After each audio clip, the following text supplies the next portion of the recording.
آج ہم آپ کو بل گیٹس کی زندگی کی سرفری کچھ باتیں بتاتے ہیں۔ اگر باتیں سننے سے پہلے آپ نے چینل کو سبسکرائب نہیں کیا تو سبسکرائب لازمی کر دیں۔ بل گیٹس کا بچپن کا دوست اور بزنس پارٹنر ایلن، اس کے بارے میں بہت سی ایسی عجیب حرکتیں جو اس سے پہلے دنیا کو معلوم نہ تھیں۔ ایلن نے اس کی زندگی کو بہت قریب سے دیکھا تھا اور وہ اس کی زندگی کی ایسی کہانیوں پر ایک کتاب میں سب کچھ اشکار کرتا ہے۔ بل گیٹس ایک انوکھا اور مختلف آدمی تھا۔ بل گیٹس اتنا کام کرتا تھا کہ اکثر اوقات راتوں کو جاگ کر کمپیوٹر پر لگا رہتا تھا، یہاں تک کہ آفس میں بھی وہ ساری رات جاگ کر کام کرتا تھا۔ ایک دن آفس میں ایک نئی سیکرٹری آئی اور اس نے بل گیٹس کو صبح کے وقت نیچے فرش پر سویا ہوا دیکھا تو وہ سمجھی شاید یہ آدمی بے ہوش ہو گیا ہے۔ وہ اس کو پہچان نہیں پائی اور جب باقی آفس والے آئے تو انہوں نے اسے حوصلہ دیا کہ روز کا معمول تھا، وہ کام مکمل کر کے اکثر فرش پر ہی سو جایا کرتا تھا۔ بل گیٹس میں حقیقت پسندی بہت زیادہ تھی، وہ لوگوں کے بیچ ہوتے ہوئے بھی کسی قسم کے تعلقات کرنا پسند نہیں کرتا تھا۔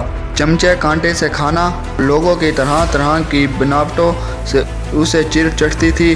ایک دفعہ وہ اپنے دوست اور پارٹنر ایلن کے گھر تھینکس گیونگ پر گیا اور سارا ترکی وہ ایک چمچے سے کھا گیا۔ وہ ایک سادہ آدمی تھا، وہ سرفیروں کی طرح اندھا دھند اور تیز رفتاری سے گاڑی چلاتا تھا۔ بل گیٹس کو لوگوں کی سوچ سے فرق نہیں پڑتا تھا اور وہ اپنے انداز سے اپنی زندگی بسر کر رہا تھا۔ یہاں تک ہوا کہ ایک دفعہ 1980 میں وہ اور اس کا بچپن کا دوست اور business partner Allen San Francisco airport پر لیٹ پہنچے تو جہاز اڑ چکا تھا اور ایلن نے مایوسی سے بل گیٹس کو بولا کہ اگلی فلائٹ لے لیں گے تو بل گیٹس نے ایئرپورٹ کے کنٹرول پینل پر جا کر کوئی بٹن دبائے۔ ان کو یقین تھا کہ پولیس ان دونوں کو زیر حراست لے لے گی، مگر اس کی حیرت کی انتہا نہ رہی جب کچھ منٹوں میں بل گیٹس کے دبائے ہوئے بٹنوں کے نتیجے میں وہ جہاز واپس نیچے لینڈ ہوا اور ان دونوں نے وہی جہاز کو بورڈ کیا۔ اگر آپ بھی بل گیٹس کی زندگی کی کتاب کھول کر دیکھا تو معلوم ہوتا ہے کہ وہ کسی سے ڈرتا نہیں تھا اور رسک لینا اس کی عادت تھی۔